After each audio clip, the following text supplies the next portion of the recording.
Entre as chamas da Guerra dos 100 Anos, uma jovem de 18 anos lembrou à França e ao mundo que o céu ainda governa a Terra. Segundo toda previsão humana, a França estava às vésperas de se tornar uma colônia do estrangeiro. Se uma intervenção divina não viesse mudar o curso dos acontecimentos, a filha mais velha da igreja sucumbiria sob os golpes da Inglaterra. Eu vim, enviada por Deus, para trazer socorro a vós e ao reino da França. A libertação de Orléans causou uma profunda impressão. Essa libertação aparecia como a prova decisiva da sua missão divina. Foi um milagre. O cerco de Orléans foi a ressurreição nacional da França. Para Joana, como para Jesus, o triunfo na terra foi o início de uma nova etapa em sua vida. Uma etapa de sofrimento e paixão. Há milagres na história e a missão de Joana d'Arc foi um deles.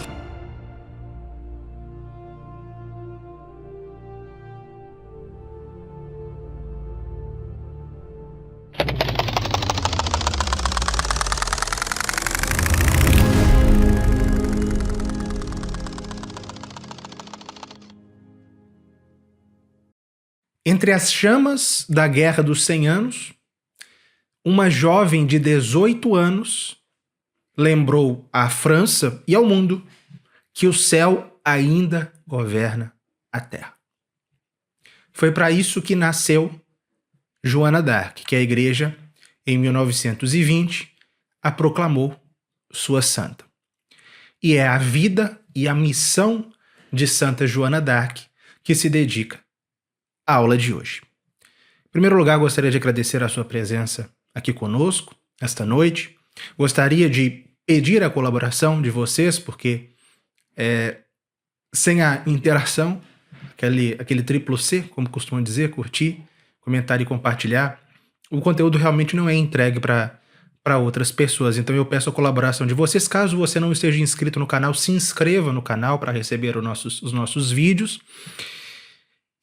E esta aula, né, vai precisar especificamente da colaboração de vocês em razão da sua importância, considerando que se trata de uma santa que, infelizmente, é instrumentalizada frequentemente.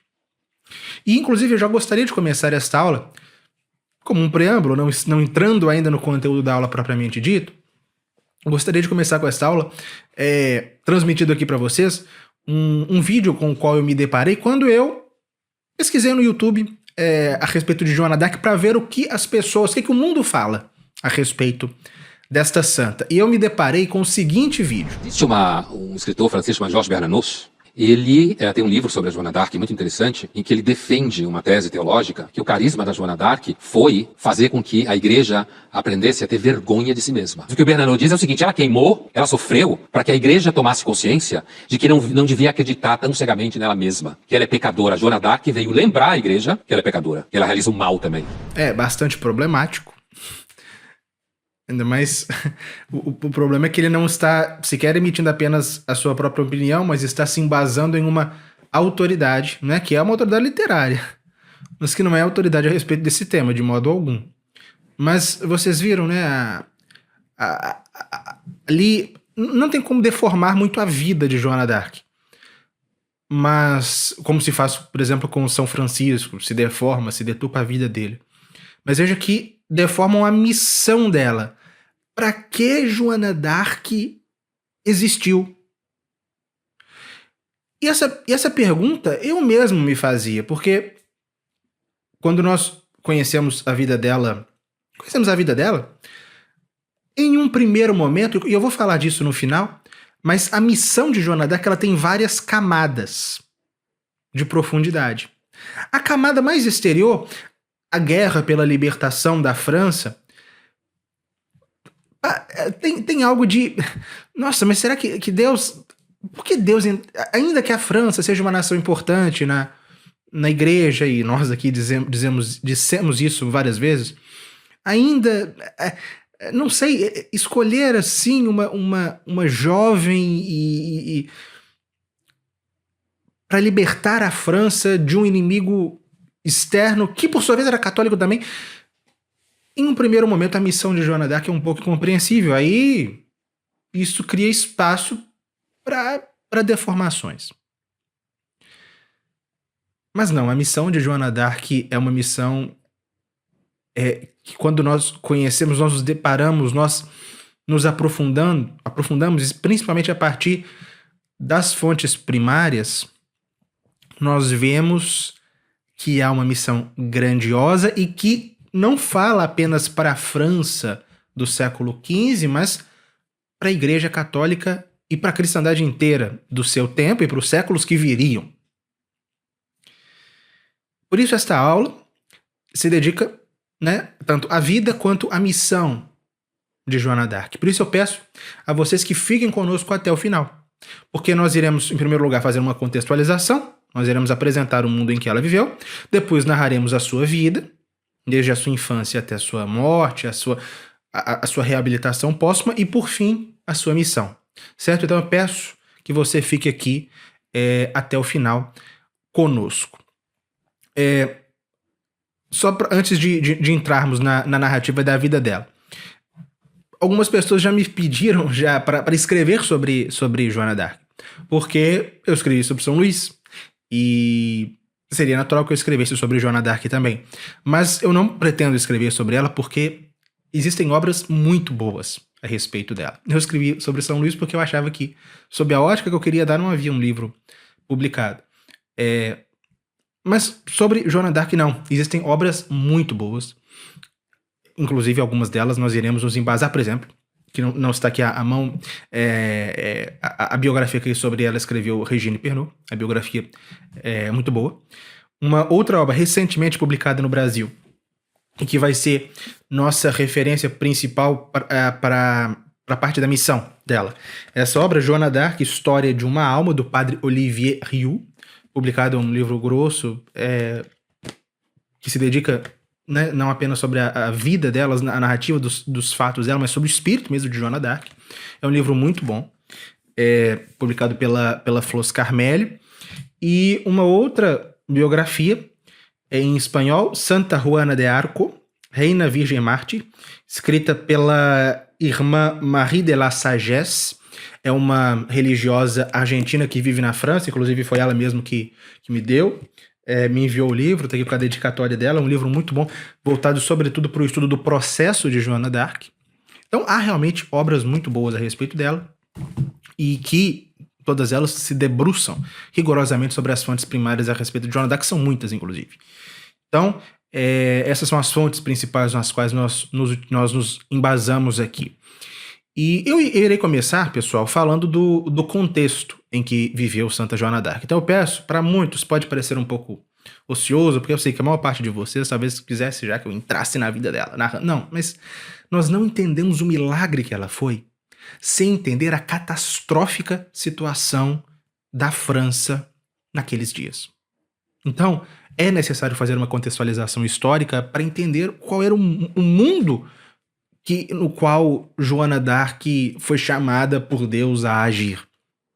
Certo? Então é assim que nós começaremos a aula de hoje. E eu gostaria finalmente de concluir essa introdução, convidando você a se matricular na Escola de História da Igreja. Esta aula aqui pertence ao nosso curso de História Universal da Igreja, a aula de número 192 deste curso. Estamos já no módulo 5 do nosso curso, aquilo que nós chamamos de a Era das Rupturas, que são os séculos 14 a 16, estamos chegando já no Renascimento e no Protestantismo. Então, se você quer conhecer as vidas não apenas de Joana d'Arc, mas de centenas de outros santos, se matricule na Escola de História da Igreja e acesse este vasto conteúdo. Agora, sem mais demoras, vamos à aula. Qual foi o contexto no qual Joana d'Arc viveu? A Guerra dos 100 Anos. Aquele conflito centenário que opôs a coroa da França à coroa da Inglaterra. Na aula 175 do curso, nós conhecemos o início. Eu apresentei os motivos iniciais ali da eclosão da Guerra dos 100 Anos. Resumindo aqui, em 1337, o rei Eduardo III da Inglaterra, reivindicando um direito materno, se proclamou rei da França, contra aquele que então reinava, Philippe de Valois, Philippe VI. A Guerra dos 100 Anos foi, de modo bem sintetizado, houve outras causas, mas a Guerra dos 100 Anos foi essencialmente uma reivindicação inglesa ao trono francês. Certo? Começou em 1337, quando o rei Eduardo III disse: eu sou o legítimo rei da França. E a guerra começou. Os primeiros anos da Guerra dos 100 Anos, os primeiros 20 anos, 25 anos, foram desastrosos para a França. Tanto o rei Filipe VI, que era o rei da França quando a guerra começou, quanto seu filho João II, rei da França também, foram objeto de sucessivas derrotas por parte dos ingleses, o que levou João II, prisioneiro dos ingleses, a assinar em 1360 um tratado muito prejudicial para eles, para a França, o Tratado de Bretigny, que reconhecia à Inglaterra a posse de 1/3 do território francês. Foi nesse ponto que nós paramos na aula 175. Em 1360, Tratado de Bretigny, uma vitória inglesa, a primeira fase da Guerra dos 100 Anos. Pois bem, mas falecido o rei João II, este rei derrotado, em questão de 10 anos, o seu filho, que o sucedeu, rei Carlos V, que foi rei da França de 1364 a 1360, por volta de 1370, ele já havia conseguido libertar a maior parte do reino. Certo? Por isso que ele passou a história como Carlos o Sábio. Foi um rei, politicamente falando, muito bom para a França. Quando Carlos V morreu, a França estava relativamente, consideravelmente recuperada. E a Guerra dos 100 Anos poderia ter parado por ali. No entanto, no reinado do seu filho, Carlos VI, após alguns anos de reinado de Carlos VI, na verdade algumas décadas, a guerra recomeçaria quando, em 1413, durante o reinado do filho de Carlos V, Carlos VI, quando o rei Henrique V da Inglaterra, retomando a reivindicação do seu bisavô, Eduardo III, era bisavô dele, preparou um novo desembarque na Normandia, proclamando o seu pretenso direito ao trono francês. E reiniciando assim a guerra por 50 anos. No entanto, essa nova fase da guerra, que começa no tempo de Carlos VI, quando Henrique V da Inglaterra invade a França, ela, na verdade, ela esconderá mais de um conflito. Por quê? Não se trata mais apenas de uma disputa franco-inglesa. A Inglaterra o rei da Inglaterra querendo se apoderar da França. É mais agora. Isso se dá num contexto de anarquia e de guerra civil dentro da França. Por quê? Entendamos. Esses conflitos internos na França começaram assim que Carlos VI se tornou rei. Por quê? Porque quando Carlos VI se tornou rei, em 1380, ele era um menino de 6 anos.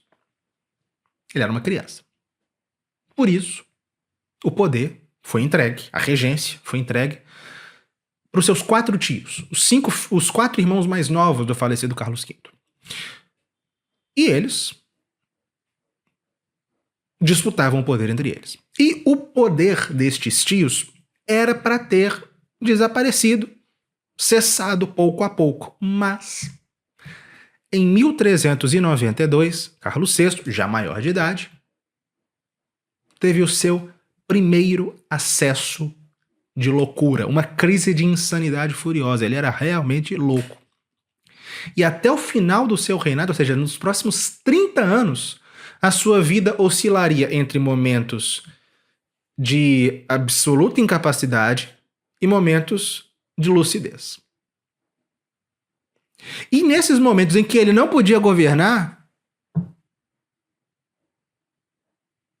no momento em que não podia governar, o reino, o poder da França era entregue ou para um dos seus tios, que voltavam a governar e que não paravam de brigar entre si, enquanto o seu irmão mais novo, Luís, Conde de Orleans,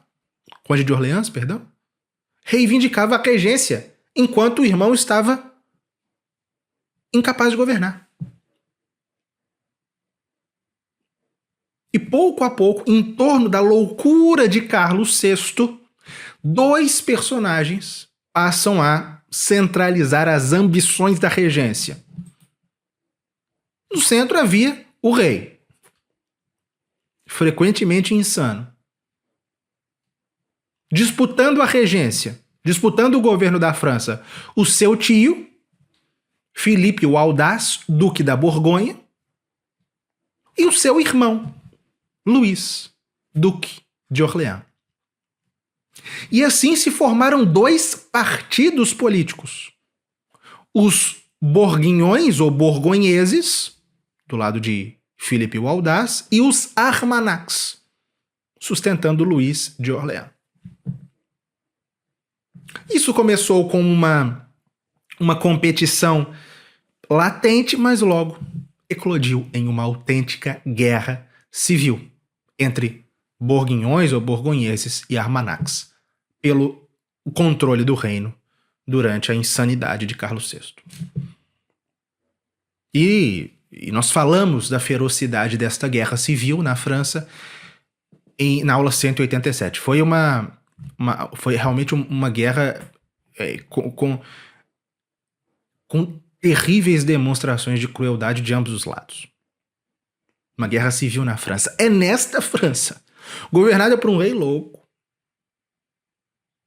e disputada por dois partidos rivais dispostos a tudo pelo poder, Henrique V desembarca. Henrique V, rei da Inglaterra, desembarca, reivindicando para si o trono francês. E como não poderia ser diferente, em 1415, em 25 de outubro de 1415, Henrique V da Inglaterra impõe uma derrota tremenda à França na célebre Batalha de Azincourt. Foi a pior derrota da França na Guerra dos 100 Anos e uma das piores da sua história. Naquela batalha morreram 500 ingleses e morreram 7.000 franceses. E depois de Azincourt, Henrique da Inglaterra conquistou toda a Normandia, a região do Loire, já possuía uma parte da Aquitânia, logo Paris caiu sob seu domínio, enquanto as tropas francesas não tinham a menor condição de resistir. E o que poderia uma França governada por um rei louco diante disso? Só podia capitular. Foi o que Carlos VI fez no Tratado de Troyes em 21 de maio de 1420. Por esse tratado, Carlos VI, rei da França, dava a sua filha Catarina em casamento ao rei da Inglaterra, a Henrique V da Inglaterra, que o havia vencido. Reconhecia o rei da Inglaterra como seu herdeiro. Ou seja, depois que ele morresse, o rei da Inglaterra seria legitimamente seu herdeiro e o seu próprio filho e herdeiro, natural, era deserdado. Trocando em miúdos, Henrique V, vencedor sobre Carlos VI, obtém dele um tratado pelo qual ele se casa com a filha de Carlos VI, é declarado herdeiro do rei da França, herdeiro de Carlos VI, enquanto o filho de Carlos VI é deserdado. Então Henrique V casou-se, de fato, com Catarina da França, Catarina de Valois, teve dela um filho, chamado Henrique também, mas, inesperadamente, com apenas 35 anos, em 31 de agosto de 1422, Henrique V, esse vitorioso rei inglês, morreu. Inclusive, nós falamos disso, mas uma das últimas coisas que ele disse é que se Deus tivesse dado-lhe mais uns anos, ele faria a paz com a França e iria para uma cruzada para lutar contra o turco. Ele era um católico bem piedoso, Henrique V da Inglaterra. Pois bem, Henrique V morreu e poucas semanas depois foi o seu sogro, Carlos VI, que morreu. Henrique V da Inglaterra morreu em agosto, Carlos VI morreu em outubro de 1422. E agora? Quem seria o rei da França? Porque vejam só, vou até colocar uma árvore aqui para vocês entenderem. Carlos VI faleceu. Quem vai herdar o trono? O seu neto, Henrique VI, rei da Inglaterra, filho da sua filha, Catarina de Valois, com Henrique da Inglaterra. Henrique VI, que era um bebê de apenas 1 ano, mas cujas tropas inglesas, governavam com firmeza 1/3 da França. Seria ele o rei da França. Assim que Carlos VI morreu, ele foi proclamado rei da França imediatamente pelos ingleses. Mas havia também o seu filho, o Delfim. Delfim era o título dos herdeiros do trono francês. O Delfim que reivindicava: não, sou eu. O meu pai me deserdou, mas sou eu o rei legítimo. E os seus o reconheciam como rei, mas ele não tinha tropas e nem tinha recursos. Essa é a situação da França no final da década de 1420. Para defender a herança de São Luís havia o quê? Havia o Delfim Carlos, que se proclamava Carlos VII, mas que não tinha Paris, não tinha as principais cidades do reino, estava lá exilado na cidade de Bourges, mas que mesmo seus partidários não tinham coragem de chamá-lo de rei, se referiam todos a ele como o Delfim. Ele não podia ser coroado, não tinha como. Ele era o Delfim. E era também um homem de um temperamento bem introspectivo, bem melancólico, e estava progressivamente chegando à conclusão de que não tinha jeito, que os ingleses iriam conquistar a França inteira, e ele mesmo já cogitava ir ou para a Escócia ou para a Espanha e desistir. Porque não tinha jeito.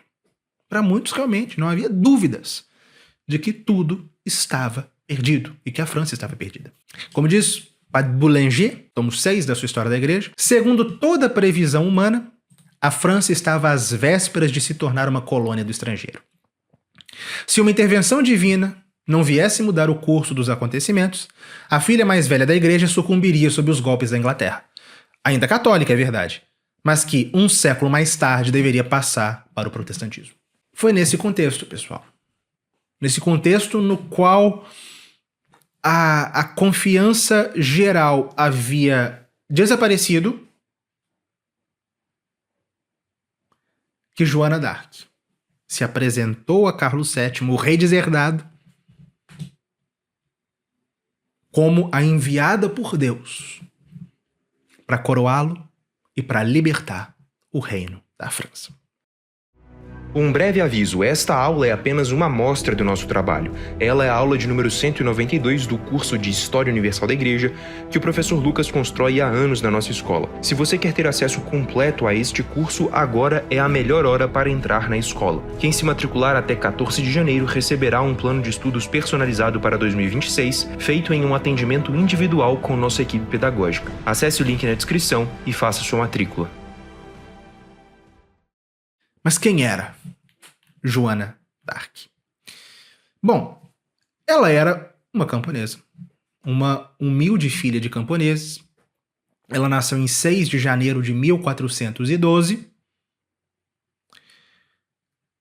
em Domremy, uma cidade entre a Lorena e o Champagne, posse borgonhesa. Esqueci de falar isso. Os borgonheses, aquele partido, se aliaram aos ingleses.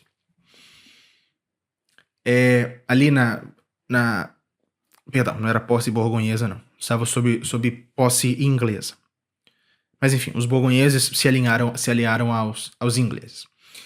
E a sua infância passou como a de uma filha do campo, naquele tempo.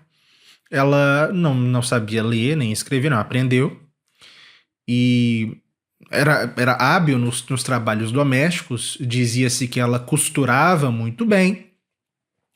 Nos domingos de verão, ela costumava se dirigir junto de algumas amigas suas para uma grande árvore. Ficava embaixo de uma grande árvore que eles chamavam Arbre aux Fées, a árvore das fadas. E lá elas ficavam sentadas sob a sombra, comendo pão, comendo nozes. Depois brincavam, dançavam. Ela não dançava, ela nunca dançava. E ela era uma moça simples, humilde, doce, muito boa com os pobres, chamada Jeanette, pelos seus... Joaninha, né? Pelos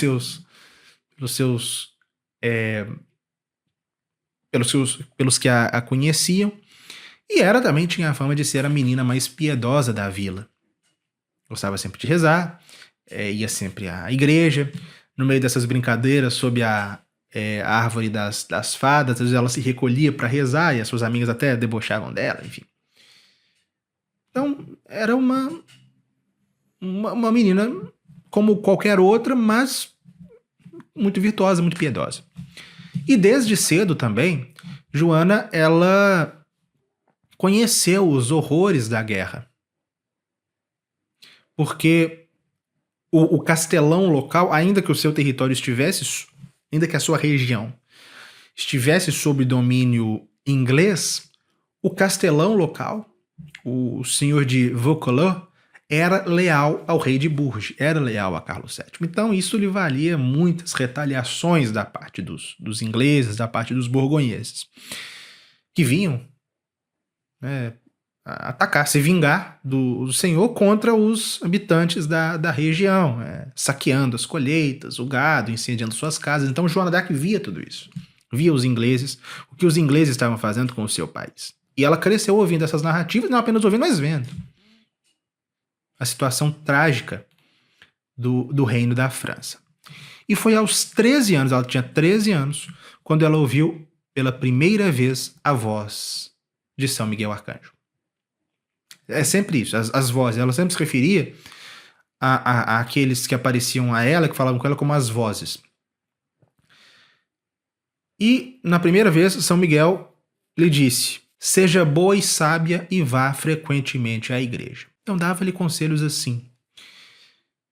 E logo ela passou a ouvir, também, além da voz de São Miguel, outras duas que vinham com São Miguel.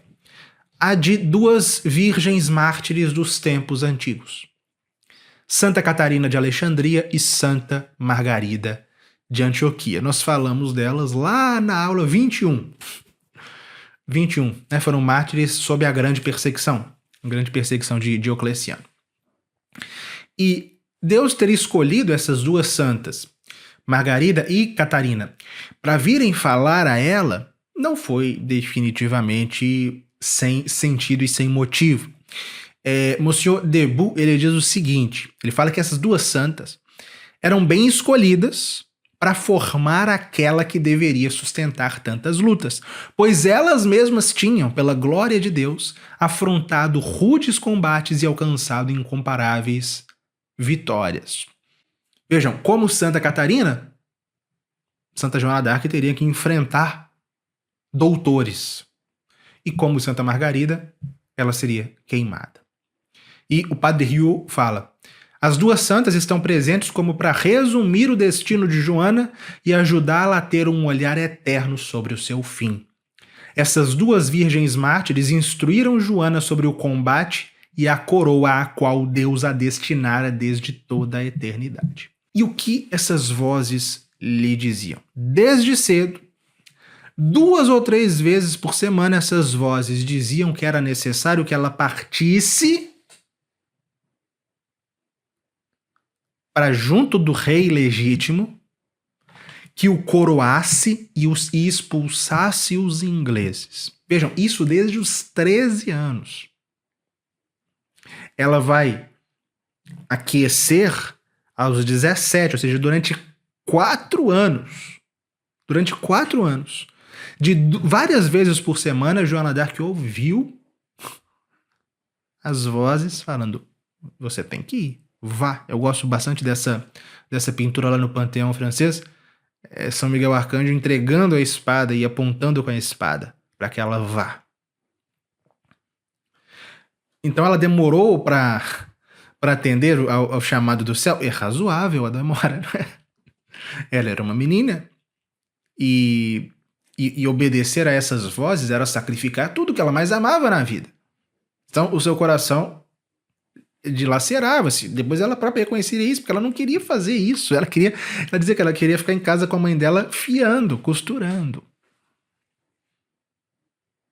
E durante esses 4 anos ela nunca falou disso pra ninguém. Ela guardou o segredo pra si. Mas chegou uma hora que ela falou: eu vou ter que obedecer. Então ela tem que ir. Mas pra onde ela iria? Ela iria direto pro rei?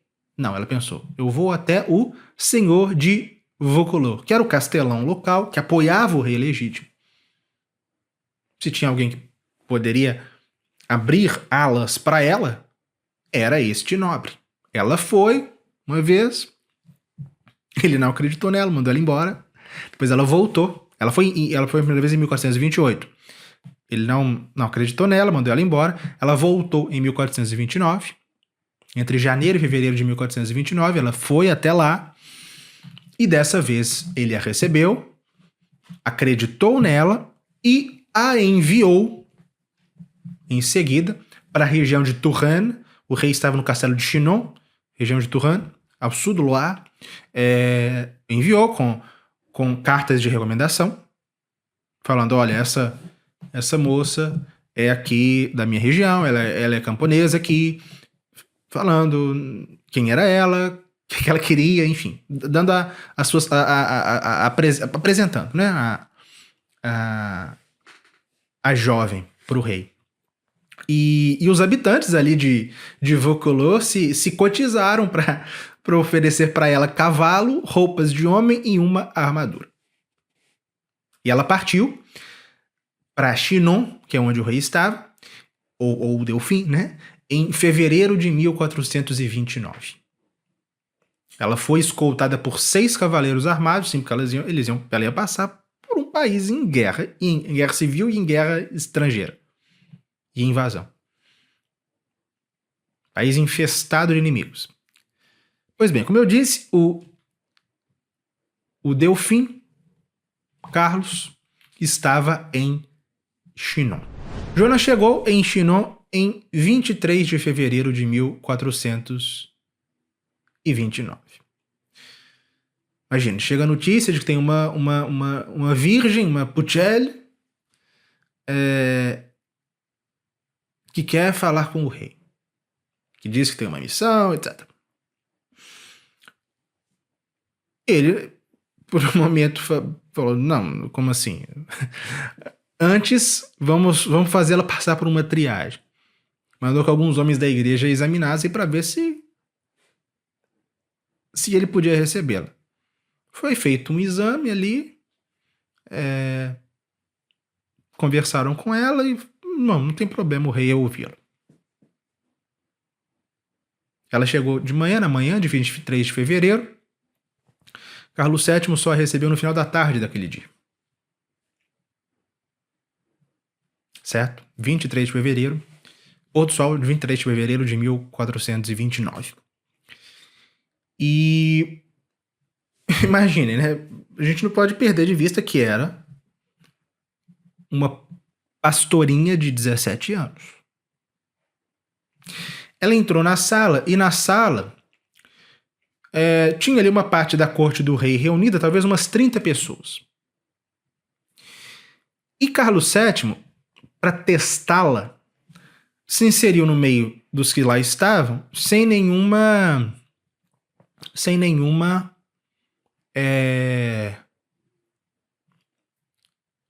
nada que o caracterizasse, sem nenhum distintivo. Mas assim que ela entrou, ela foi vendo aquelas pessoas, identificou o rei ou o Delfim e se ajoelhou diante dele. E tentaram ainda enganá-la, falando: não, ele não é o rei, não, o rei é esse outro aqui. Aí ela: não, é ele. Claro que aquilo impressionou a todos.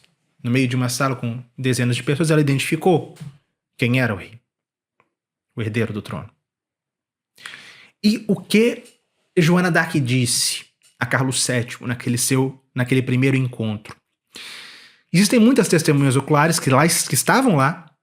Por exemplo, o cavaleiro Raoul de Gaucourt. Ele disse o seguinte: eu estava em Chinon quando a donzela chegou, e estava lá quando se apresentou a sua majestade. Era, em toda a sua humildade e sua simplicidade, uma pobre pastorinha. Eu ouvi as palavras que ela dirigiu ao Delfim. 2 pontos. Muito ilustre Delfim.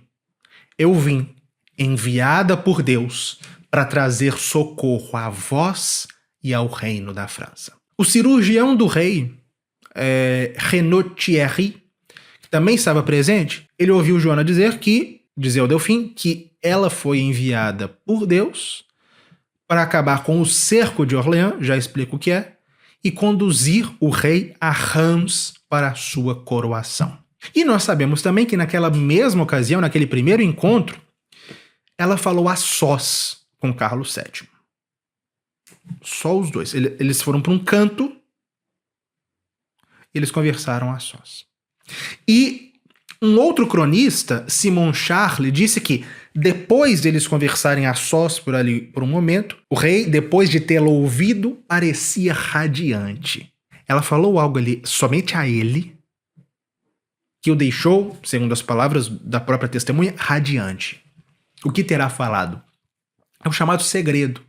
Durante o processo, os juízes tentaram obrigar Joana a falar que segredo era esse. Mas ela falou, não, isso é entre eu, o Delfim e Deus. E ela não falou. Mas Carlos VII falou. Isso conforme o testemunho de Pierre Sala. Ele contou o que aconteceu. E é o seguinte, ele disse que um tempo antes, vendo tudo perdido, ele tinha feito uma oração a Deus, ali na sua capela particular, na sua capela privada. Uma oração mental, ninguém ouviu. Ele pediu a Deus ajuda para guardar e defender a França ou a graça de se retirar são e salvo à Espanha ou à Escócia. Ele fez essa oração, não falou para ninguém, mas Joana veio e relembrou daquela oração. Ele acreditou nela. Ele acreditou. Ele entendeu que ali era Deus, através dela, se pronunciando a seu favor. Que, para além de qualquer dúvida, a sua causa era legítima. Isso porque também tem outra coisa. Os ingleses haviam disseminado que ele era bastardo.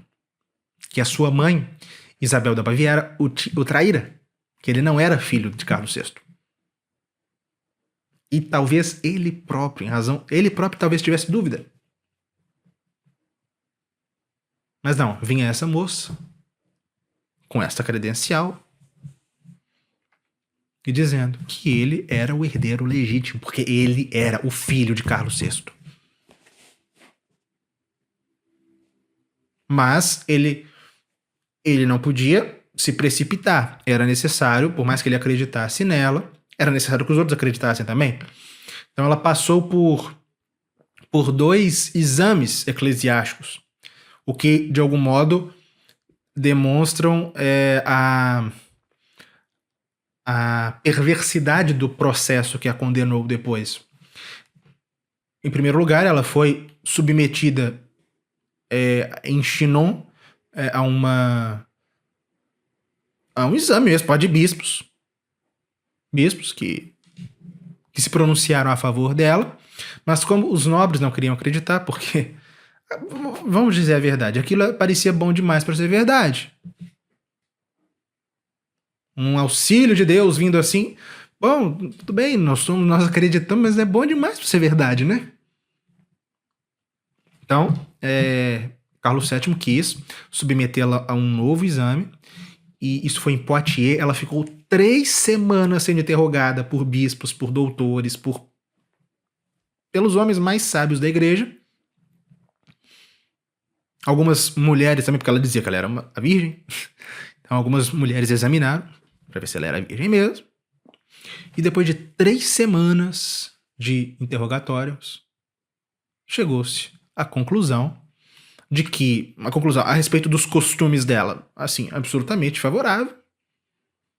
A conclusão é que, abre aspas, nela havia somente o bem, a humildade, a virgindade, a honestidade e a simplicidade. que nela nada havia de mal nem de contrário à fé católica e que ela era, abre aspas, uma simples pastorinha que amava a Deus, que se confessava e comungava com frequência e que o rei poderia recebê-la sem temor e deixá-la levar uma campanha diante de Orleans. Fecha aspas. Então, concluiu-se por ela, favoravelmente a ela, e que o rei poderia confiar nela. Isso foi em Poitiers, eles estavam em Chinon, foram para Poitiers, voltaram para Chinon, eles voltaram para Chinon na Páscoa daquele ano, 27 de abril de 1429, altura em que Carlos VII a apresentou publicamente à corte e declarou a sua plena confiança em Joana d'Arc. E naquela ocasião ela fez, conforme Jean Paquerel, uma testemunha, ela fez uma declaração a Carlos VII dizendo o seguinte: gentil Delfim, vos manda o Rei dos Céus, por mim, que sejais sagrado e coroado e rams, e sereis lugar-tenente do Rei dos Céus, que é Rei da França. O Rei da França é Deus. E eu te digo, da parte de meu Senhor, que tu és verdadeiro herdeiro da França e filho do Rei. E o meu Senhor a ti me envia para conduzir-te a Reims, receber a tua coroa e sagração, se queres. E assim, ainda no mês de abril de 1429, Carlos VII mandou fazer para ela uma armadura sob medida, alçou-a à condição idêntica dos seus capitães. Ela recebeu, em seguida, um confessor, ela não tinha. Recebeu também um estandarte e um pendão. E o que deveria constar nesse estandarte e neste pendão, ela mesma apontou a partir do que as vozes lhe diziam, os seus mensageiros celestes. No estandarte havia Cristo sentado no trono da justiça entre as nuvens do céu e dois anjos, um dos quais, ajoelhados, né? Um dos quais trazia nas mãos a flor de lis, símbolo da França, que Deus abençoava. E no pendão, ali embaixo, como vocês veem, uma imagem de Nossa Senhora tendo diante dela um anjo que lhe apresenta um lírio. E assim, o exército, com Joana à cabeça, partiu para Orleans, entoando Veni Creator e outras antífonas. Ela mesma não admitia que os seus soldados, todos eles, tinham que estar confessados. Muito bem, Orleans. Por que Orleans era tão importante? Vejam só. Orleans era uma cidade no extremo norte da França, que era ainda posse de Carlos VII. Ele estava ali na fronteira entre os domínios ingleses e os domínios de Carlos VII.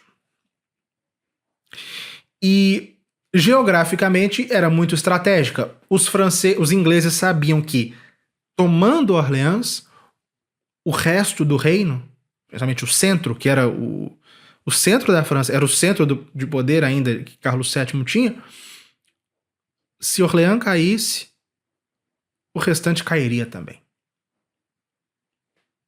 Então os ingleses, eles reuniram todas as forças possíveis para tomar Orleans. Para ali acabar com tudo, em definitivo. Acabar com esta guerra e triunfar. Os ingleses começaram a cercar Orleans em 12 de outubro de 1428. Todos sabiam, se Orleans caísse, o resto do reino não teria defesa. A cidade era bravamente defendida por João, conde de Dunois, que era conhecido como o bastardo de Orleans, que era filho bastardo do duque de Orleans. E ele realmente defendia heroicamente a cidade. Pouco a pouco os principais nobres foram todos abandonando e ele ficou a ponto de, em março de 1429, só lhe restarem 18 capitães e 389 arqueiros, era muito pouco. E eles resistiram por meses. Chegou-se ali, naquele momento, estavam no fundo do poço. E não apenas Orleans, o cerco de Orleans estava para os franceses no fundo do poço. Ali, aquele instante, março de 1429, é o instante em que, militarmente falando, a França estava no buraco, no fundo do poço. Foi aí que começaram os rumores de que vinha uma donzela libertar Orleans. Claro que os ingleses zombaram da notícia, mas aquilo parece ter dado ânimo ao povo de Orleans.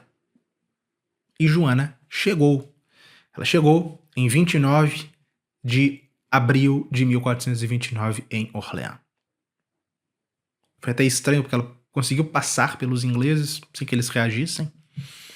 E ela entrou completamente armada, montada num cavalo branco, e adiante dela, o seu estandarte e o seu pendão, enquanto o povo a aclamava e a recebia como heroína. E ela deu um ultimato aos ingleses. Ela, do alto da muralha, se dirigiu aos ingleses e pediu que eles se entregassem em nome de Deus.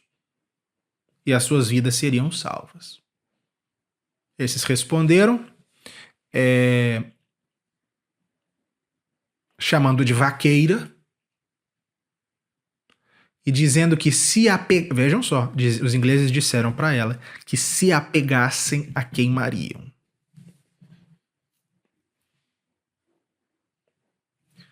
A fogueira, com a cruz da Nossa Senhora, a fogueira desde o começo estava lá. Bom, e ela trouxe consigo um exército de 7 a 8 mil homens. Era o esforço supremo, o último esforço militar que Carlos VII podia fazer. Último. Ali era tudo ou nada. Mas o bastardo de Orleans, Conde Dunois, acreditou nela. A batalha recomeçou. Ela, de fato, eletrizou os defensores da cidade. Os sitiantes se desencorajaram e, após novas lutas, os ingleses levantaram o cerco e foram embora. Orleans estava salva. Isso em 8 de maio de 1429. Jean Calmet diz: a libertação de Orleans, em razão do caráter simbólico deste cerco, causou uma profunda impressão. Predita e cumprida pela Pucelle, pela Virgem, essa libertação aparecia como a prova decisiva da sua missão divina. E desde então, a verdade de tudo quanto ela dizia decorria logicamente. Foi um milagre. Foi um milagre. O próprio rei reconheceu que era um milagre e dirigiu-se nesse sentido aos seus súditos, comunicando a vitória em Orleans. E o cerco de Orleans foi tanto a consagração, a legitimação pública de Joana d'Arc, como o reinício, a ressurreição nacional da França. Mas Orleans foi apenas o ponto de partida. A ela seguiu-se a campanha do Loire, uma sucessão de vitórias dos exércitos franceses contra os ingleses sob liderança de Joana d'Arc e do irmão do rei, o Duque d'Alençon, na margem, na bacia do rio Loire. A Batalha de Joujot, entre 11 e 12 de junho de 1429, depois a Batalha de Meung-sur-Loire, em 15 de junho, a de Beaugency, entre 16 e 17 de junho, que destruiu praticamente toda a linha inglesa no curso do Loire, e, finalmente, a Batalha de Patay, em 18 de junho de 1429. Essa que foi uma vitória francesa esmagadora, na qual a cavalaria francesa destruiu o exército inglês. Essa batalha, a Batalha de Patay, pareceu a muitos como uma desforra pela Batalha de Azincourt, em 1415. Então foi uma sucessão. Aquilo ali foi, de fato, a ressurreição nacional da França. Começo de ano é quando todo mundo faz promessas, ler mais, estudar melhor, e em poucas semanas os propósitos são abandonados. Normalmente não é falta de vontade, é falta de método. E é exatamente aqui que a escola pode te ajudar. Até o dia 14 de janeiro, quem se matricular recebe um plano de estudos personalizado para 2026, feito em atendimento individual. A nossa equipe pedagógica entende a sua rotina, o tempo que você tem por semana e monta um plano realista e ordenado para você perseverar até o final do ano nos estudos de História da Igreja. Se você quer um propósito que não morra em 2 semanas, matricule-se pelo link na descrição. No entanto, para Joana, Carlos VII não passava, ainda não era aqui o gentil Delfim. Para ela, ele ainda não era rei. Por quê? Porque ele não havia sido sagrado, ungido com óleo santo. Ela sabia, até pelas vozes que ela ouvia desde menina, que a missão dela só se consumaria quando ela conduzisse o rei para ser sagrado e coroado na Catedral de Reims. A Catedral de Reims ela foi erguida entre 1214 e 1300, no local de uma catedral mais antiga, na qual no final do século V, São Remígio batizou Clovis. A Catedral de Reims é um dos 3 edifícios góticos fundamentais ao lado das catedrais de Chartres e de Amiens, e além de ser a catedral francesa por excelência, ela ainda é o símbolo palpável, porque de pedra, da noção de realeza católica da cristandade. Com tudo que ela implica, com todas as suas exigências e com todas as suas glórias. É para lá que ela queria conduzir o Delfim. É preciso que o Senhor seja sagrado, seja coroado. E tem que ser lá, não pode ser em outro lugar. Mas ele relutava. Por quê? Porque Reims estava sob domínio inglês. Mas ela insistiu. Nós vamos. Vejam. E eles foram. E vejam, isso... O que motivou a campanha para Reims não foi uma decisão estratégica, nada. Não tinha razão estratégica para ir até Reims até aquele momento. Era o cumprimento do direito. É necessário que para que ele seja rei, para que ele fosse rei, que ele fosse sagrado em Reims. Por quê? Porque não há verdadeiro... Conforme se entendia, não há verdadeiro rei cristão sem a sagração. É a única coisa que explica essa cavalgada até Reims, que era uma cidade anglo-borgonhesa. A não ser a necessidade de sagrar Carlos VII para que ele fosse rei de fato. E, ainda mais impressionante do que a campanha do Loire, que foi uma sucessão de batalhas vencidas, foi essa campanha para Reims. Por quê? Porque não teve batalha. As cidades foram se abrindo. Auxerre abriu, depois de uma negociação. Troyes capitulou sem resistência nenhuma, em 9 de junho de 1429. Chalon, a mesma coisa. E, por fim, Reims, em 16 de junho, abriu as suas portas para o legítimo rei francês. Carlos VII entrou em Reims naquele dia, 16 de junho de 1429, com o canto do Te Deum. E a multidão se aproximava ali para ver Joana, para tocá-la. E a sagração ocorreu no dia seguinte, foi um domingo, 17 de junho de 1429. Unção esta que foi feita, que deveria ser feita, com o óleo contido na Santa Ampola. Óleo este com o qual 930 anos antes São Remígio sagrara Clovis. Essa grande cerimônia se deu, repito, em 17 de junho de 1429. O arcebispo de Reims pegava com uma agulha de ouro um pouco do líquido da Santa Ampola, misturava-o ao Santo Crisma e ungia a fronte, o peito, os ombros e os braços do rei, dizendo: unjo-te com óleo santificado para o reino, em nome do Pai, do Filho e do Espírito Santo. Em seguida, o rei recebia as insígnias da realeza, a túnica cravejada de flores de lis, símbolo da realeza francesa, os esporões de ouro, a espada que o rei depunha sobre o altar para simbolizar que ele deveria empregá-la em defesa da igreja, o cetro dourado, a mão da justiça em marfim e, finalmente, a coroa real. Por fim, o rei era levado ao trono onde recebia o ósculo da paz. Rezava-se então o santo sacrifício da missa e, finalmente, o consentimento do povo aclamando o novo rei, enquanto os sinos da Catedral de Reims soavam. Era um triunfo completo.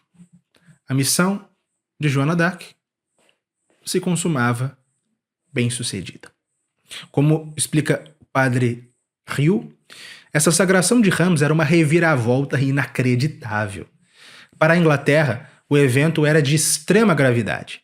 A sagração mostrava ao inimigo a legitimidade do poder que ele havia usurpado, unificando os esforços franceses e dissipava o lado adversário. E ele acrescenta que, no início da campanha, a França estava prestes a afundar-se com a perda de Orléans. 3 meses depois, a causa da Inglaterra estava na véspera da ruína. E o rei não poupou de favores a Joana, como recompensa. Por exemplo, ele a enobreceu. E, tornando-se nobre, ela adotou um brasão. O brasão de Joana d'Arc era este. Nele havia uma espada vertical com uma coroa e 2 flores de lis sobre esmalte azul. Mas, aos dias de triunfo, sucederam os de reveses. Continuemos com o padre Riou. Ele diz: o triunfo de Joana é muito parecido com o que conheceu o nosso Senhor Jesus Cristo. Essa glória de um dia, durante a sua entrada em Jerusalém, que a liturgia chamou Domingos de Ramos, é sucedida 5 dias depois pela crucifixão por aqueles mesmos judeus que poucos dias antes o aclamavam. E ele diz: para Joana, como para Jesus, o triunfo na terra foi o início de uma nova etapa em sua vida. Uma etapa de sofrimento e paixão. Bom, como isso começou? Joana insistia para que eles de Ramos partissem para Paris, para tentar tomar Paris. Mas os conselheiros do rei falaram: não, isso não vai ser apropriado nesse momento. E o rei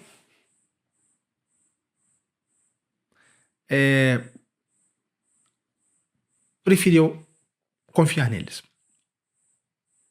na prudência humana deles. Mas ela falou: não, então eu vou de todo jeito. Ela reuniu uma pequena tropa, sozinha, resolvida a agir sozinha, e foi. E ela sabia que um exército anglo-borgonhês estava em direção de Compiègne, e ela partiu para Compiègne para socorrer a cidade. E foi lá que, em 23 de maio de 1430, ela caiu prisioneira dos borgonheses. E o que eles fizeram? A venderam aos ingleses. E não parece, vejam que coisa, não parece que Carlos VII tenha cogitado, por exemplo, pagar um resgate para libertá-la. Não se tem notícia disso. E o que os ingleses queriam fazer com ela? Iam simplesmente executá-la? Não. Iam metê-la na prisão? Não. A autoridade dela era uma autoridade, sobretudo, espiritual, uma autoridade moral. Ela dizia-se enviada por Deus. Então era necessário demonstrar que ela não era enviada por Deus, ela é enviada pelo diabo. Ela decidiu-se que ela seria julgada por um tribunal inquisitorial, por bispos que, como nós vimos na aula 185, como os bispos ingleses àquela altura, 100 anos antes de Henrique VIII, já eram extremamente domados pelo Estado. Seriam entregues a bispos dispostos a fazer a vontade política dos ingleses e condená-la por heresia, por feitiçaria, por superstição. Em resumo, para ficar claro para o povo cristão, que essa mulher na qual eles tinham depositado a sua esperança não era enviada por Deus, era enviada do demônio. E que Deus não estava lutando contra os ingleses, não. Quem estava lutando contra os ingleses é o demônio, através dela. E assim começou o processo de Joana d'Arc. Ela foi levada prisioneira para Rouen, na Normandia, e ela compareceu diante dos seus juízes pela primeira vez em 21 de fevereiro de 1431. O processo demorou alguns meses. O tribunal ele foi presidido pelo bispo, foi um bispo francês, Pierre Couchon. Era o bispo de Beauvais. E por que eles escolheram este bispo? Porque era um bispo pró-inglês, a ponto de ele ter sido expulso da sua diocese por causa disso. Porque ele era pró-inglês. E essa já foi a primeira irregularidade. Por quê? Porque ele não era o bispo de Rouen, ele não era o bispo local, ele não tinha autoridade nenhuma para presidir um julgamento inquisitorial.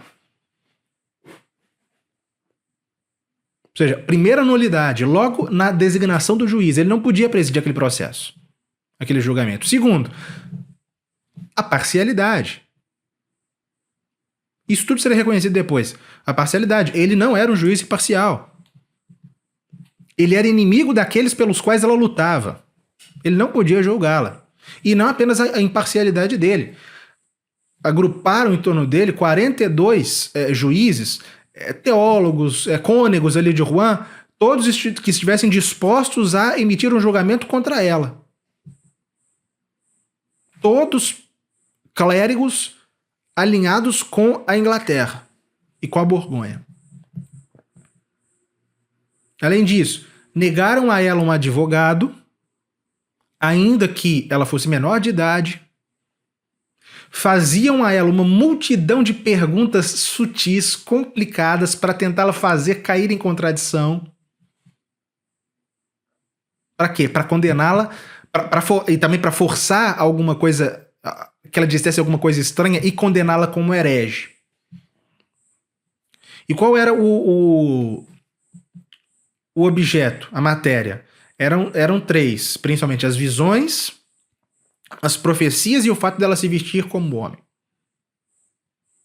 Só que, apesar de todas as estratégias para fazê-la cair em contradição, para fazê-la falar algo que não deveria, ela desconcertou os seus muitos juízes com respostas claras, francas, diretas e sendo capaz de desmontar as armadilhas deles. E ela foi interrogada por quase 2 meses, até 17 de março de 1400 e... semanas, perdão, até 17 de março de 1431. E das declarações dela, extraíram supostas confissões falsas para se concluir o seguinte, que as suas visões, vozes, revelações e aparições eram fictícias ou diabólicas, que ela própria era escandalosa e suspeita de heresia por ter acreditado nessas visões sem consultar ninguém, e que ela era supersticiosa, feiticeira, invocadora de maus espíritos, falsa profetisa e tantas outras coisas. Bom, com este tipo de veredito, era necessário condená-la à fogueira, mas os juízes preferiram obter dela, em troca de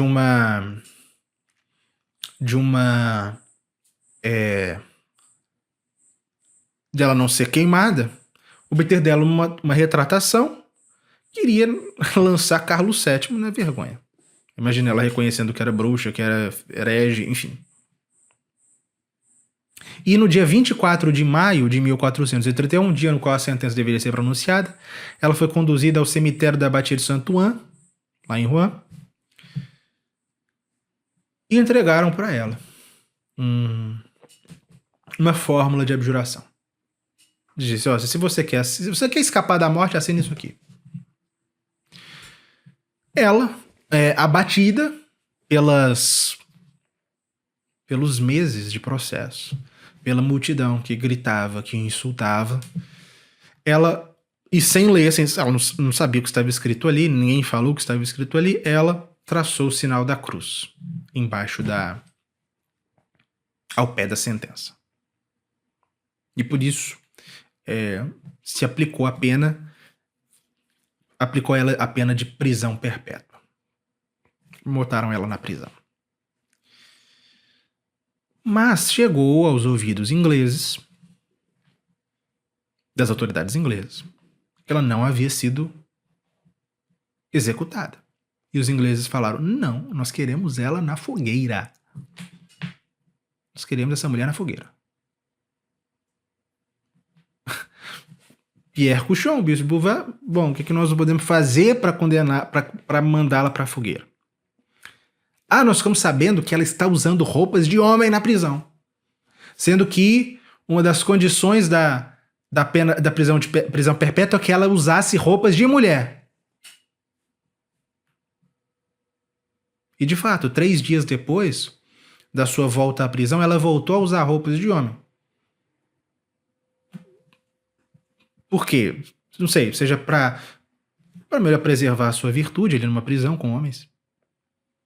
Seja porque não havia roupa de mulher para ela vestir.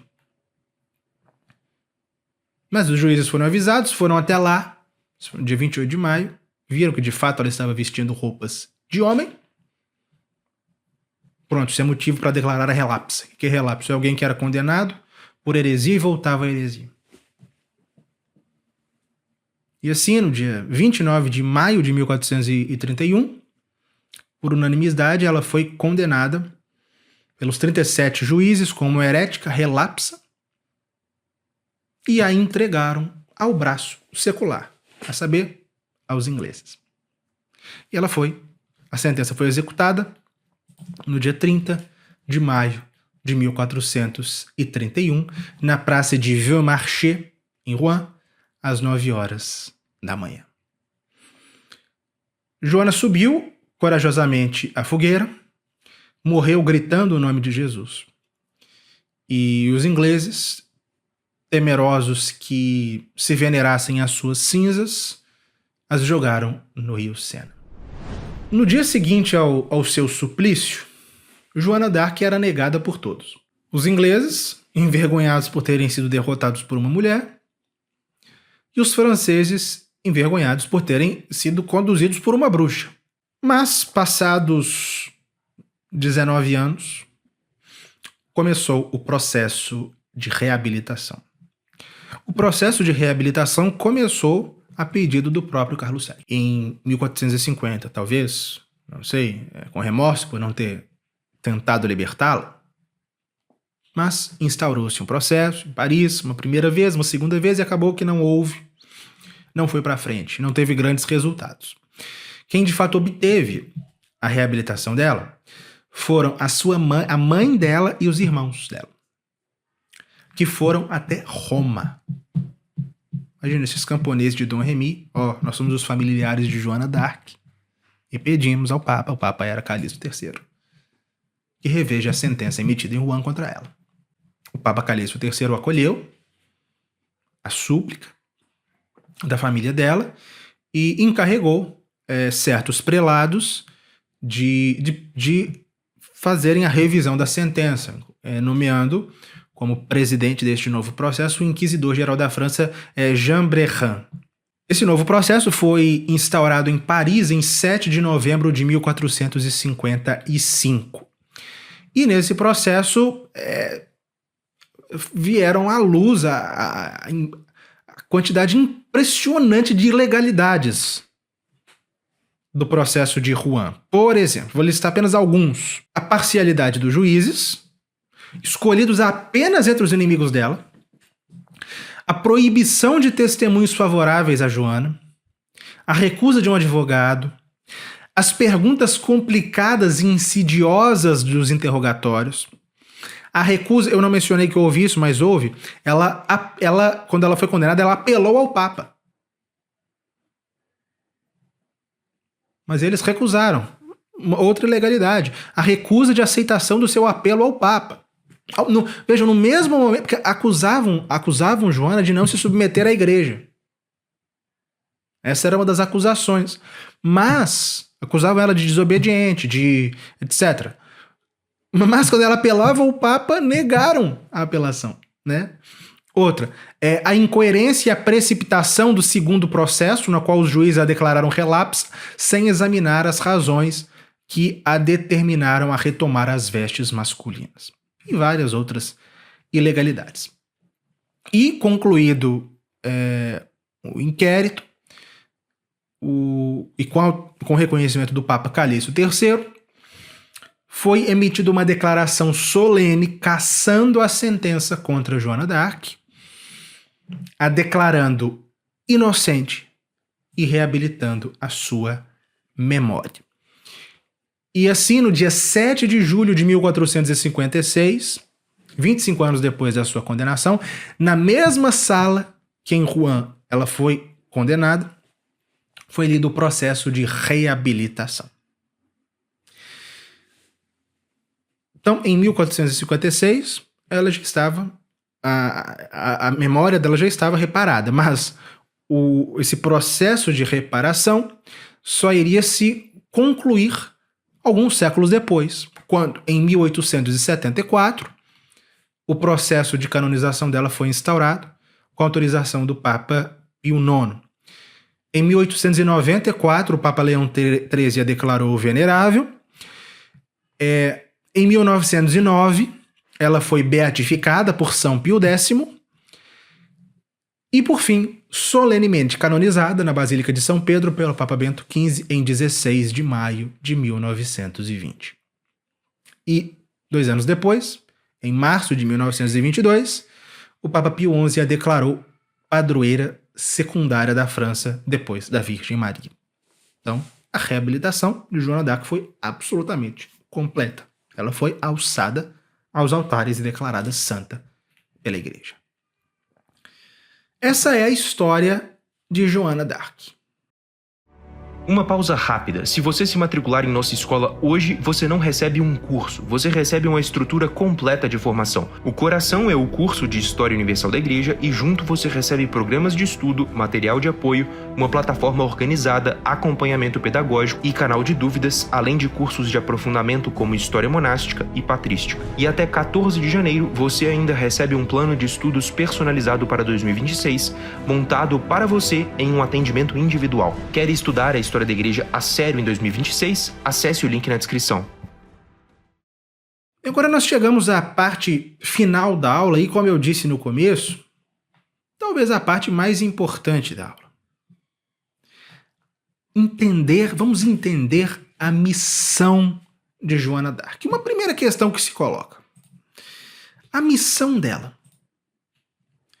foi divina ou humana?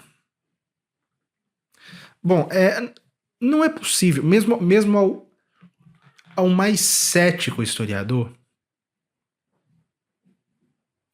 dizer que descrever a obra de Joana d'Arc em termos ordinários. Não é possível.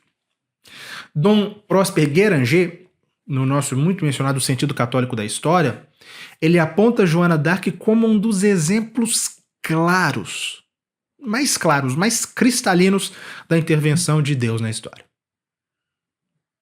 Ele fala: há milagres na história e a missão de Joana d'Arc foi um deles. E isso foi reconhecido mesmo pelos contemporâneos, não apenas pelos franceses. Na crônica do veneziano Morosini, famosa crônica do século XV, vejam o que é dito a respeito dela. Quero falar-vos sobre uma bondosa senhorita dos lados da França, ou ainda, para melhor dizer, sobre um anjo bem-vindo de Deus e enviado para restaurar o bom país da França, que já estava perdido. Essa senhorita, que tem por nome Joana, depois de ter estado em infinito número de lugares rebelados contra os ingleses, foi a uma terra que se chamava Beaugency. E, depois de narrar a vitória em Patay, ele diz: pode-se facilmente perceber que isto não pode provir da virtude humana, mas que tal foi o beneplácito de Deus, considerando a longa tribulação sofrida pelo mais belo país do mundo. E estes que são mais cristãos que todos no mundo creem que Deus, tendo purgado seus pecados e seu orgulho, quis, no ponto final da sua destruição, ajudá-los com a sua mão, o que não era possível a outros. E eu vos garanto que se não tivesse sido assim, não teriam passado os 2 meses sem que o Delfim tivesse de fugir e abandonar tudo. E o Padre Rieu diz, 30 anos mais tarde, 30 anos depois da morte dela, o pequeno rei de Bourges, rejeitado, deserdado, contestado, humilhado e escondido, era chamado de Carlos, o Vitorioso, ou o Bem-Servido. Sem o prodígio de Joana, jamais teria podido ser Carlos VII, legislador, restaurador e juiz de um reino reabilitado. Isso porque, em 1453, 22 anos após a morte de Joana d'Arc, Carlos VII, o mesmo rei que ela sagrou e que ela conduziu à vitória, que ela tirou daquela situação de quase destruição, ele conseguiu expulsar os ingleses da França.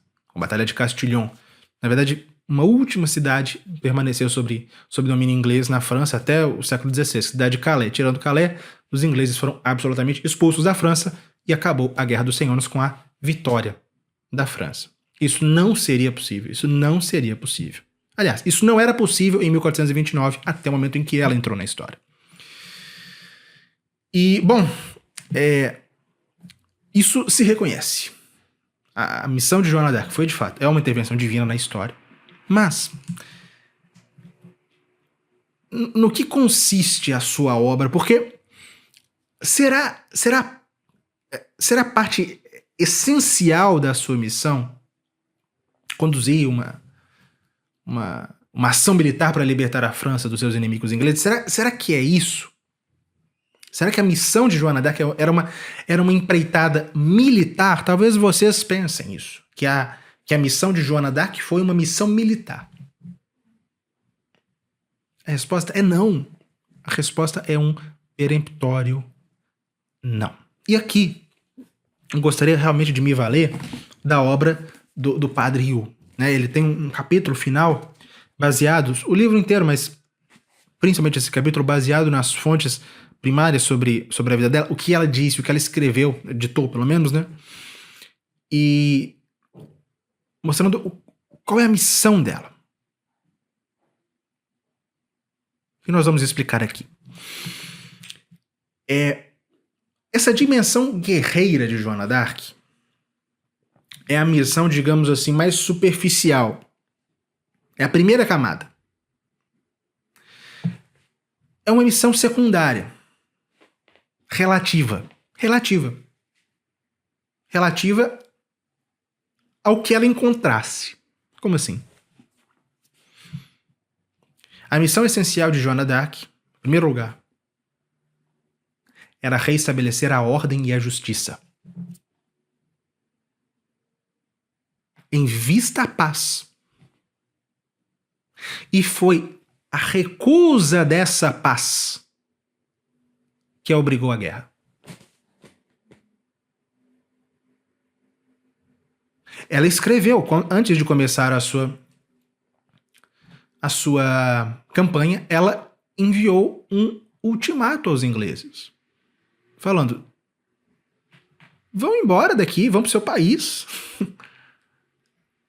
que nós seremos irmãos. E acabou a guerra. Foi a negativa dessa paz que ela propunha, paz baseada na justiça, que a levou à guerra. Os ingleses não quiseram, então ela os atacou. Por isso diz o Padre Rieu. Uma longa citação, mas é importante, prestem atenção. A ação de Joana é mais que militar. Ela é política. É bem este o seu caráter próprio.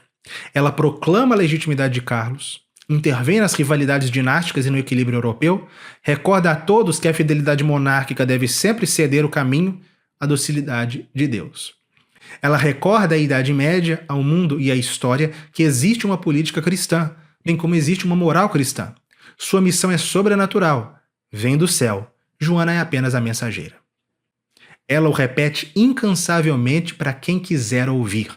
Joana fala da sua missão a seu confessor como de um ministério sagrado, consciente que deveria ser o arauto da própria política de Deus. Instaurar tudo em Cristo. Eis a vontade de Deus. Eis a ação de Joana. É ele o rei do céu e da terra, diz ela a seus juízes. Isso em 2 de maio de 1431. Joana recorda os direitos soberanos de Deus e de seu Cristo sobre os povos. Por sua missão e sua ação, ela é a presença incontestável do sobrenatural na política e na história dos homens. Ela é concebida como um raio divino, que não pode deixar de ser percebido. Ela é uma lembrança à humanidade de seu fim sobrenatural, que exige a submissão a uma política sobrenatural. A salvação dos povos pela Igreja de Cristo Rei. No que consiste essa missão política? Joana d'Arc, como Santa Catarina de Siena, pouco tempo antes dela, lembrando que ela nasceu 32 anos após a morte de Santa Catarina de Siena, como a Santa de Siena, ela contempla a dissolução da ordem cristã e diz: isso está errado, é necessário recolocar as coisas no seu devido lugar. Então, a missão dela é essencialmente política, de organização do mundo. Mas em 2 aspectos. Em primeiro lugar, dentro dessa missão política, há 2 missões. Ela vem restaurar a autoridade legítima e vem recordar os seus contemporâneos das exigências da cristandade. Em primeiro lugar, ela veio restaurar a autoridade. O que ela via ao entorno dela? Uma invasão injusta de um rei que não era rei legítimo, declarando-se rei da França, não sendo, podia ser rei da Inglaterra, mas rei da França não era. Dentro da própria França, os franceses se levantando contra o seu rei legítimo. Ela vem restaurar a autoridade. Autoridade esta vista sob um prisma católico. A autoridade humana é uma delegação da autoridade divina. Todo poder vem de Deus. Ela vem, em primeiro lugar, restaurar a autoridade, colocar as coisas dentro da ordem do mundo no seu devido lugar, entre os que mandam e os que obedecem. Por isso, diz o padre Rieu, a libertação de Orleans e dos campos que aconteceram a seguir não eram o essencial da sua missão. O essencial da missão dela não foi libertar Orleans ou as muitas vitórias militares que ela conseguiu em seguida. Não. O levantamento do cerco de Orleans certamente era o mais urgente, mas não o principal. O objetivo indispensável à sua missão era Reims, onde se reatualiza a aliança dos capetos, a dinastia real francesa, com a religião católica. Ali estava o ponto culminante da sua missão. Ela defendia, em primeiro lugar, o direito de Carlos VII como rei legítimo da França. Em suas cartas aos ingleses, ela declarava: não tenhais opinião diferente, pois não tomareis o reino da França de Deus, o rei dos céus, filho de Santa Maria, mas o terá o rei Carlos, verdadeiro herdeiro. Ou seja, vocês querem a França, vocês não terão, porque quem a terá é o seu legítimo herdeiro, Carlos VII. Por isso ela repetia e repetia. O seu gentil Delfim era o rei legítimo, o verdadeiro rei da França, porque ele era, isso diz lá a crônica de Jean Pascarel, porque ele era o filho do rei. Então, para ela era claro, ele é o herdeiro. Ele é o herdeiro, mas vocês lembram que eu falei? Ela não o chamava de rei, o chamava de Delfim, até que ele de fato recebesse o seu reino de Deus. Como? Pela sagração. Gentil Delfim, tenho o nome de Joana, a donzela, e vos ordena o Rei dos Céus, por mim, que sereis sagrado e coroado em Reims, e sereis lugar-tenente do Rei do Céu, que é Rei da França. Vejam, essa expressão lugar-tenente é essencial para se compreender a forma não como Joana d'Arc via a autoridade real, mas como é a autoridade de fato sob o ponto de vista da cristandade e da Igreja Católica. Aquele que governa faz às vezes, é o lugar-tenente representa o rei, representa a Deus. Ah, isso é o direito divino dos reis da modernidade? Não sob esse prisma. Isso coloca responsabilidades sobre o rei. Claro, os direitos, os privilégios decorrem dessa responsabilidade, mas é, antes de mais nada, um peso, um fardo, pelo qual ele vai ter que responder diante de Deus. Porque o rei da França mesmo, dizia Joana d'Arc, não é Carlos, é Deus. E ele recebe este reino de Deus pela sagração. A sagração eleva o poder humano à esfera divina da salvação das almas, não conferindo um caráter sacramental ou um direito divino propriamente dito, mas realizando uma aliança com Deus por meio da Igreja. Por este pacto, o legítimo soberano toma consciência de seu papel de representante de Deus e se compromete livremente a ser o instrumento da providência divina. O rei é o ungido de Deus, ele é o bendito de Deus, pois aceita cooperar com a sua obra, favorecendo a missão da Igreja para a redenção e a salvação dos seus súditos. A unção da Igreja por ocasião da sagração significa a unção divina sobre o rei. Sem esta aliança entre o rei e Jesus Cristo, a autoridade do soberano carece de plenitude e de perfeição. Falta-lhe a dimensão sobrenatural e a sua significação natural de lugar tenente do rei dos céus. Sem sagração, o rei cristão não é completamente rei e nem é completamente cristão. Por isso, repito, ela não o chamava de rei, a não ser no momento em que ele foi sagrado. E continua Ryu. Para um rei, ser sagrado é fazer um ato de humildade, como eu falava, é reconhecer um superior e um juiz acima de si. Este Rei dos Reis e Senhor dos Senhores é Jesus Cristo, a quem todo poder é dado no céu e sobre a terra. Pela sagração, o rei presta homenagem à soberana realeza de Cristo e se reconhece como vassalo de seu divino suzerano e está consciente de que seu poder aqui embaixo lhe é simplesmente confiado e concedido por Deus. Em resumo, e aqui nós podemos concluir a primeira parte da missão dela. Se a missão de Joana d'Arc foi divina, vejam só, se a missão de Joana d'Arc foi divina, e se a realização da sua missão, nós vimos, né, ela é divina. E claro, a igreja reconheceu isso canonizando. E se a realização da sua missão foi aquela cerimônia na Catedral de Reims em 17 de julho de 1429, se depreende que Deus queria mostrar ao mundo alguma coisa com aquela cerimônia. Claro, pensem comigo. Se a missão de Joana d'Arc foi divina, se Deus de fato a conduziu para um ponto, e se esse ponto foi a sagração de Carlos VII em Reims, Deus queria mostrar ao mundo alguma coisa com aquela cerimônia. Sim ou não? E aqui, analisemos o contexto da aula, que nós vimos lá na aula 186. O que estava acontecendo progressivamente? A laicização do mundo.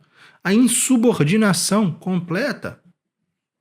Completa ainda não, mas a progressiva insubordinação dos estados em relação à igreja. O surgimento dos estados nacionais de um modo, infelizmente de um modo, que conduzia ao fim da ordenação do temporal ao espiritual, que fora a marca da cristandade, o próprio Carlos VII não será fiel à missão que ele recebeu. Não será. Daqui a pouco a gente fala disso. Naquele momento, e principalmente adiante, os reis e a autoridade dos reis, a autoridade política em geral, ela como que se bastará a si mesma. De modo que Joana d'Arc, ela é, repito, encontrando a sagração real em Reims, como a consumação da sua vida, da sua missão. Ela é uma voz que clama no deserto. Uma profetiza naqueles tempos turbulentos, um clarão que Deus acende na cristandade para lembrar a cristandade decadente que um rei só é rei quando ungido pela igreja. E por quê? Porque todo o poder vem de Deus. Então, primeira camada da missão dela, a libertação da França. Segunda camada, a restauração da autoridade pela sagração, enquanto símbolo. Agora, há uma camada ainda mais profunda, e essa sintetiza todo o restante. A conservação da cristandade. Vejam só, uma poetisa italiana bem famosa, contemporânea a ela, contemporânea a Joana d'Arc, Cristina de Pisano, ela escreveu que a tarefa principal de Joana não era a destruição do poder inglês. Joana tinha um desígnio mais elevado, qual seja, que a fé não pereça. No verso 42 da epopeia dela, do poema dela sobre a epopeia de Joana d'Arc, ela diz o seguinte: na cristandade e na igreja será por ela posta concórdia. Diz o padre Yu: eis de fato o objetivo último de Joana d'Arc. Sua atuação não se limitava a restabelecer a paz no reino da França. Ela visava um bem maior, que devia ter por consequência favorecer a paz na cristandade. A paz, nós já destacamos, é a tranquilidade da ordem, e não existe ordem sem a prática da justiça, isto é, enquanto não se dá a cada um aquilo que lhe é devido. O momento em que Joana d'Arc surge e rompe na história é um momento de dissolução da ordem na cristandade. Da ordem da cristandade. E até mesmo dentro da própria estrutura eclesiástica. Você se lembra de algumas aulas atrás? O que acontecia no horizonte eclesiástico nos dias de Joana d'Arc? A crise conciliarista. Não apenas na França, no tempo dela, não se reconhecia a autoridade do rei. Na igreja não se reconhecia a autoridade do Papa, a autoridade da máxima da igreja seria o tal do concílio. Ela escreveu: eu não reporto-me a concílio nenhum, me reporto ao Santo Padre o Papa. Ela queria que as coisas fossem postas no seu devido lugar. A união do reino em torno do legítimo rei. Em segundo lugar, a união do reino com a igreja, como por meio da sagração do rei, e também a união dos outros reinos à igreja. Ou seja, ela quer a cristandade. E o que Joana d'Arc combatia? Contra o que ela lutava? Contra tudo aquilo que impedia esta união, que promovia esta ordem cristã, que fora a ordem da cristandade. Ela não queria combater os outros cristãos, ela não queria lutar contra os ingleses. Isso, uma vez até perguntaram para ela: quer dizer então que Deus odeia os ingleses? Ela falou: não. Ele os ama como qualquer outro povo. Só que quer que eles fiquem na Inglaterra, não aqui na França. Ela não detestava os ingleses. O patriotismo de Joana d'Arc não é como o nacionalismo nascente. Por quê? Porque ela quer que cada povo fique no território que lhe é devido, governado pela sua autoridade legítima, e que estes povos unidos combatam o infiel. Joana d'Arc é uma entusiasta defensora da cruzada. Uma das cartas que ela escreveu aos ingleses, ao Duque de Bedford, que era o regente da Inglaterra, ela diz: a donzela roga e pede que não vos façais destruir. Se lhe dais razão, podereis também vir em sua companhia. Ou seja, venham conosco, vamos juntos combater os muçulmanos. O mesmo convite ela faz ao Duque da Borgonha. Ela diz: se vos agrada guerrear, ide aos sarracenos. Ela queria acabar com as lutas que dividiam a cristandade, unir todas as nações cristãs, como em uma nova grande cruzada contra o infiel. Há inúmeros registros dela falando isso, invocando a necessidade disso.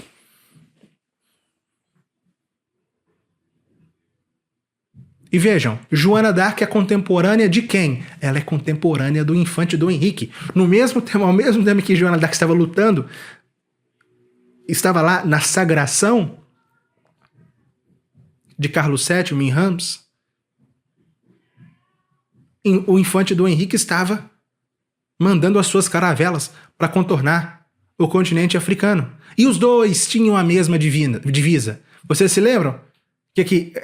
Aquela frase que impulsionou Dom João I a tomar Celta em 1415? O serviço de Deus. Eu só irei se for do serviço de Deus. O que Joana d'Arc falava? Dieu premier servir a Deus em primeiro lugar. O serviço de Deus. Isso animava os dois. Isso era a divisa de Henrique o Navegador, era a divisa de Joana d'Arc. Os dois eram contemporâneos e legítimos herdeiros de Urbano II e Inocêncio III, de São Bernardo, de São Luís, de Santa Catarina de Siena, que no século anterior proclamaram a mesma coisa: cristãos, parem de brigar entre si, nos unamos para combater o infiel, o inimigo da cristandade. E no tempo dela, Joana d'Arc tinha plena consciência de que os turcos avançavam. Também tivemos aula sobre isso. Ela sabia dos avanços dos turcos no leste europeu. Sabia das lutas da Hungria para continuar subsistindo e defendendo a si mesma e, por consequência, a cristandade. Sabia que Constantinopla estava prestes a arruinar-se. E ela falava: nós temos que formar uma grande cruzada para combatê-los e defender a cristandade.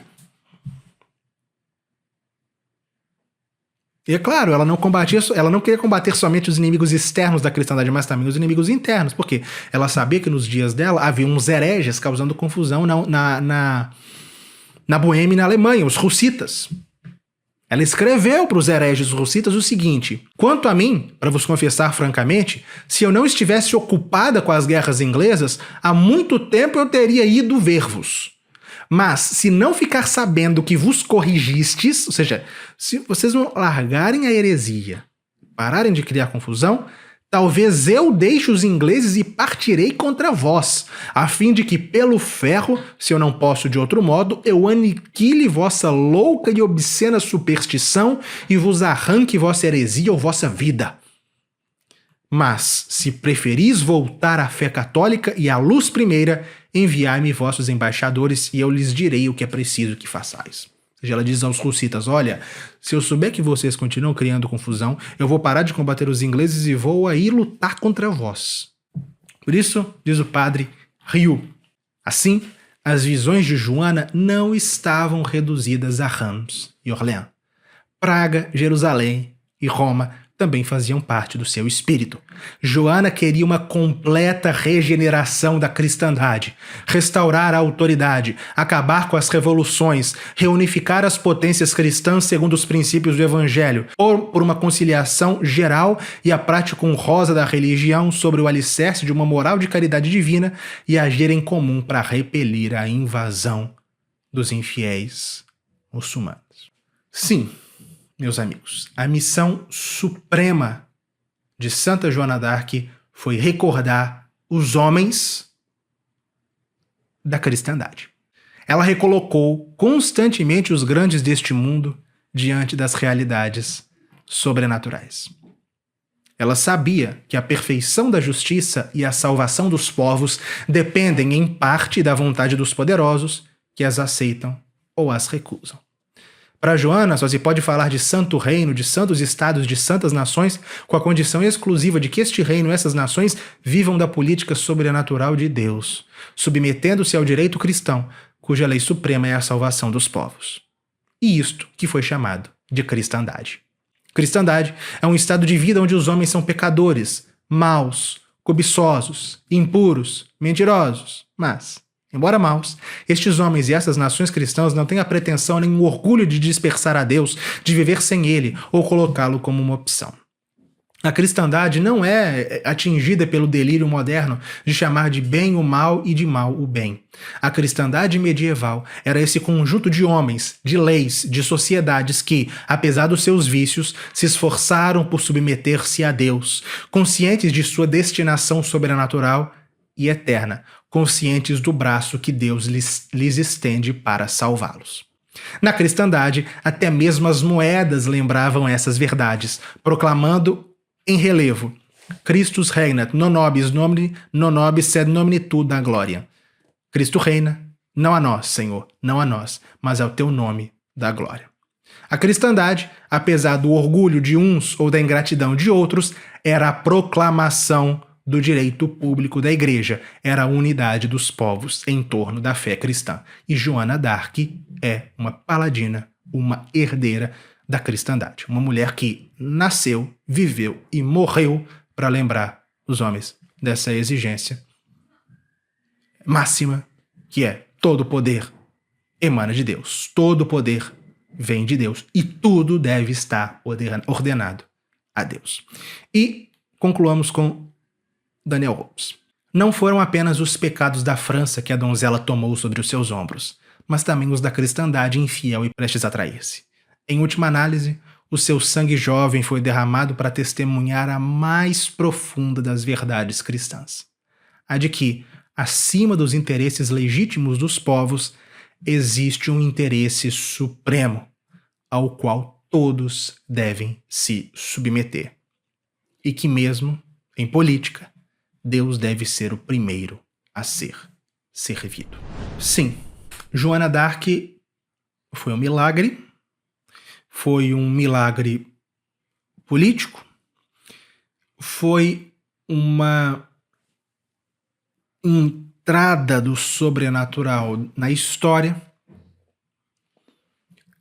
para lembrar a França das suas antigas fidelidades e, pela França, a toda a cristandade. Mas também, e nós não podemos negar, que Joana d'Arc ela é mais um episódio daquela longa via crucis que nós vimos, nós apresentamos na aula 180, como se colocando para a igreja ali no nascedouro do mundo moderno. Então há algo de calvário na vida de Joana d'Arc. É óbvio, né? Olha a morte dela. Não digo nem apenas pela morte, mas pela infidelidade daqueles que creram nela. Veja, por exemplo, Carlos VII. Carlos VII creu nela. Creu no milagre, mas não por muito tempo.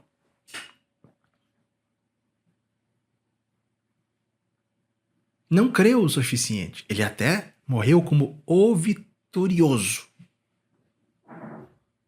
Mas não foi o que ela esperava dele. Aliás, acordem-se da pragmática sanção de Bourges. 1439, é dele. Galicana, é dele. Por que isso? Bom, pessoal, porque Deus faz o milagre.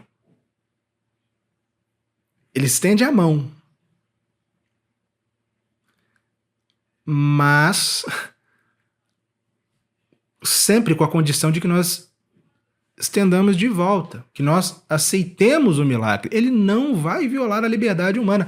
E a vida de Joana d'Arc é uma demonstração histórica disso. Deus coloca tal personagem em determinado momento da história. Ela é um milagre. Mas cabe àqueles aos quais esse milagre foi enviado aceitarem este milagre ou não. E ela sabia disso, ela tinha plena consciência disso, e ela não se revoltava com isso. Você se lembra o que ela falou? Talvez para muitos isso não tenha chamado a atenção, mas o que ela disse para Carlos VII na primeira vez que o viu? Meu senhor me envia a ti para te reconduzir a Reims, para receber a tua coroa e a tua sagração, se tu o queres. Se tu o queres. Eis aí a condição da eficácia dela, da eficácia da vida dela.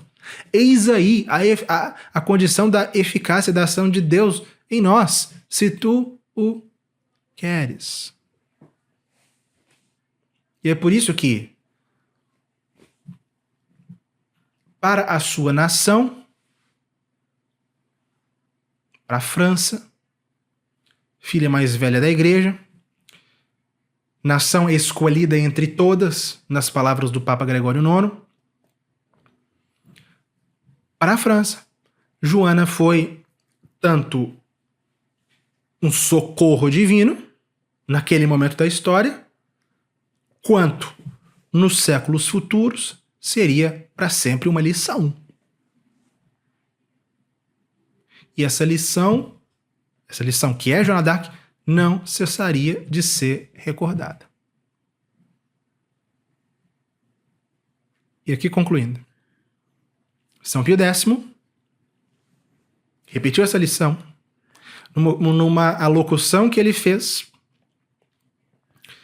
ao bispo de Orleans, logo depois do decreto da leitura do decreto da beatificação dela. Então ele leu o decreto de beatificação de Santa Joana, ainda beata Joana d'Arc, em 1909, depois fez uma locução, um discurso para o bispo de Orleans. Disse o Papa São Pio X: em vosso regresso, venerável irmão, direis a vossos compatriotas que, se eles amam a França, devem amar a Deus, amar a fé, amar a Igreja, que é para todos uma mãe muito terna, tal como foi para vossos pais. Direis que eles tenham como um tesouro os testamentos de São Remígio, de Carlos Magno e de São Luís. Testamentos que se resumem nestas palavras tantas vezes repetidas pela heroína de Orleans: viva Cristo, que é o Rei dos francos. Na aula de hoje nós conhecemos a vida de uma grande santa. De uma santa jovem que morreu com 19 anos, canonizada em 1920, e cuja missão, principalmente, eu espero que tenha ficado claro a vocês.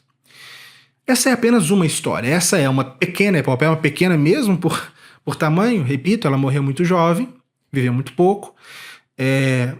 A epopeia dela mesmo durou 2 anos, aos 17 aos 19, e é apenas uma história, dentre centenas, entre milhares de grandes santos, de grandes feitos, de grandes lutas, de grandes derrotas, de grandes vitórias, que marcam a sucessão da Igreja ao longo dos tempos. O padre Guéranger, que nós mencionamos, né, ele fala como cada época ela deve ser analisada por um católico pelos santos que ela produziu, pela quantidade de santos, pela quantidade de grandes santos que ela produziu. Por quê? Porque os santos, eles são a maior ação de Deus na história. A maior são os santos. Então, o católico precisa conhecer os santos, não apenas por razões devocionais, né? Conhecendo certos episódios da vida daquele santo do qual eu sou mais devoto, não. Mas conhecendo a história dos santos para conhecer a ação de Deus no curso dos tempos. E é para isso que serve a história da Igreja. Na tela, vocês estão vendo passar alguns dos muitos santos que nós conhecemos em todas as 190 aulas anteriores. 191 aulas anteriores do curso de História Universal da Igreja. Nós estamos com este curso, nós procuramos construir, de fato, devolver, na verdade, aos católicos este patrimônio 20 vezes secular, 2 vezes milenar, que é a história católica, tendo como balizas justamente essas grandes intervenções de Deus na história da humanidade. Em tempos de tanta confusão, em tempos de tanta discórdia, em tempos de tanto debate, nós vemos, né, frequentemente a internet perdida em discussões que não vão levar... que a maior parte não vão levar a lugar nenhum. Eu vejo as pessoas, elas perdidas nessas confusões do presente, incapazes de encontrar no passado, nas grandes lições da história católica, as lições, as orientações para como lidar com as lutas de hoje, com as dificuldades de hoje. Por isso eu te convido a entrar na Escola de História da Igreja. Na Escola de História da Igreja você terá acesso ao conteúdo mais vasto disponível na internet, não apenas em língua portuguesa, Mas em audiovisual, o conteúdo mais vasto de história da igreja.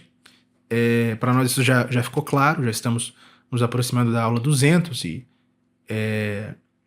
em um curso tratado, elaborado já estamos indo para o 5º ano, né, deste curso, de gravação desse curso.